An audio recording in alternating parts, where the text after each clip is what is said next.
Nagpakitang gilas si LeBron James after ng kanyang workout nakipagpaligsahan ng dunk sa Knicks forward na si Obi Toppin.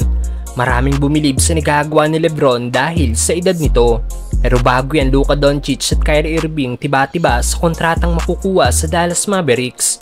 Well, isang solid season para sa Dallas Mavericks na kahit natalo sila sa NBA Finals, marami nag-expect na hindi nila magagawang makaabot ng NBA Finals dahil sa mga top team sa West ang kanilang mga nakakalaban sa playoffs. At ngayon ayon sa report, bibigyan daw ng Dallas sina Kyrie at Luka ng malaking kontrata sa kanilang next contract.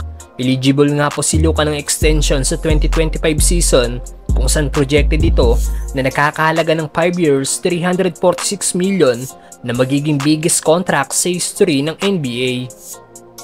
Last season, nag-average nga po ang Mavs superstar ng 33.9 points, 9.2 rebounds at 9.2 assists per game at nanalo ito bilang scoring champion. Napabilang sa first All-NBA team at nagtapos ito bilang third sa MVP rankings.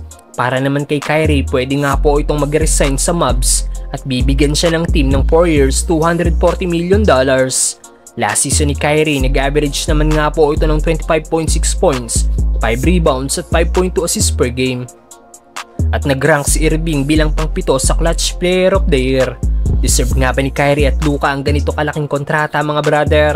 Samantalang pakitang gilas si LeBron James after ng kanyang workout, nakipagpaligsahan ng dunk sa Knicks forward na si Obi Toppin. Maraming bumilib sa nagagawa ni LeBron dahil sa edad nito. Papasok na nga po sa kanyang ika-22 season ng all-time scoring leader na si LeBron James na kahit malayo-layo pa ang next season, puspusan pa rin ang ginagawa nitong pagpapractice.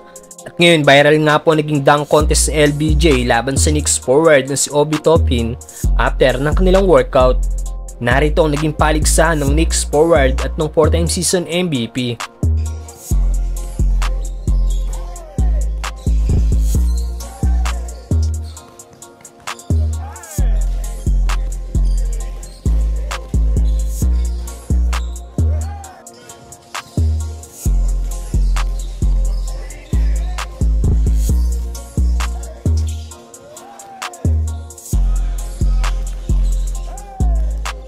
Makikita rin sa nasabing video clip na sinabi ng Lakers superstar na matanda na siya para dito. Ganun pa man, maraming NBA fans pa rin ang bumilib sa ipinakita ni LBJ. Ayon sa isang fans, hindi daw kapanipaniwala ang bounce na meron ng 39 years old na LeBron. May nagkomento naman na magpo-40 na daw si LBJ pero same daw ito ng vertical na meron ng mga above average na NBA player. Ano masasabi niyo dito, mga brother?